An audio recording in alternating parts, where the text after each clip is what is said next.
how did you sort of, through school, what drew you to design and what drew you to, construction industry and all these trades? Well, you know what, I have a really slightly different path that I had taken. My original passion back in when I was deciding on my career was actually to go into architecture, and I was extremely passionate about it. And I had, like all of us, a caring, loving parent that back in the 70s said, my father said to me, he was in the construction industry, and he said, Linda, I don't know if architecture is a place for a woman in the 70s. Perhaps you should look at other alternatives as opposed to getting into architecture. And I was actually top of my building construction class. I was top of my drafting and design class, and I loved it. And so I took his advice, and I ended up actually in a profession that he had no idea what it was. It was marketing. And so I spent most of my career in marketing, but always having that desire and passion to really be where I wanted to be, which was in a built environment. And it wasn't until well into 2000, it was actually about 2006, I should say, I started to participate, or I should say volunteer, with the Toronto Society of Architects.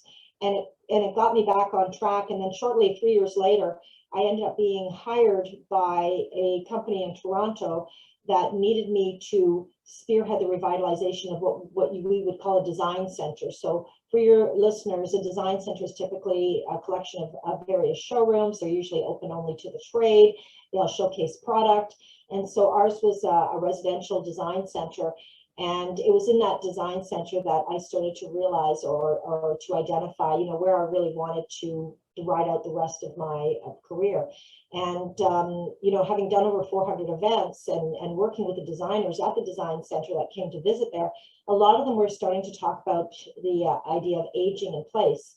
And as a marketing person, we're always paying attention to the changing demographics. It's so critical in every business. If you're going to market and really stay on top of things, you got to pay attention to the changing market.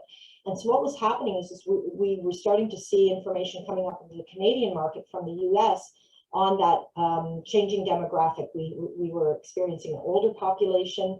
We weren't addressing the needs of that.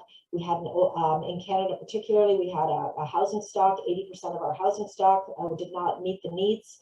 A lot of the consumers didn't want to find themselves living in retirement homes. And I found this to be really interesting, and it started to draw me in.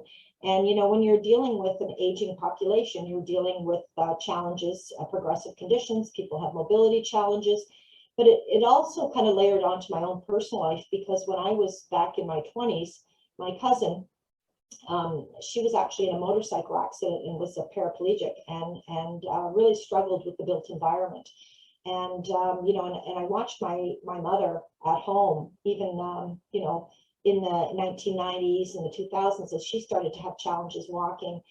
She today is in a wheelchair, but back then she was using her hands and knees to crawl up the stairs and drag that laundry basket. And so many of these things started to resonate with me, and so I felt really comfortable, almost moving towards looking at how can I support this industry, whether it's through education or knowledge or sharing ideas. And so I, looking at the Canadian market, what was unfortunate was that we were not really focusing on it. And so I had to go to the States to get this. And so one thing just led to another. When you start talking about aging in place, what ended up happening was you started looking at people with progressive conditions, you started looking at people with disabilities, and then it opened up channels in the accessibility world, it opened up channels in the universal design world, it opened up a whole bunch of conversation. But it was the lack of training that I was getting in the Canadian market. So the more I uncovered this, the more I found training out there. And so it kind of brought me to where I am today in 2021, with a tremendous amount of knowledge, taking several courses, having a greater understanding.